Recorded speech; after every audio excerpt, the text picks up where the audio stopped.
Hi everybody, welcome to my channel Creative by Nature. My name is Donna. Today I am taking part in the $5 Goodwill challenge. It's a challenge that's hosted by Hilary from Old World Home.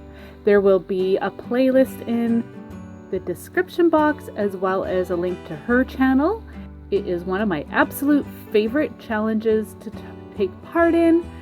So I hope you get inspired to see what you can create using a thrifted item with $5 max as your budget. Let's see what I got. Okay, this was actually an item that I found probably back in the spring. And when I saw it, I knew exactly what I wanted to use it for. Of course, for this challenge.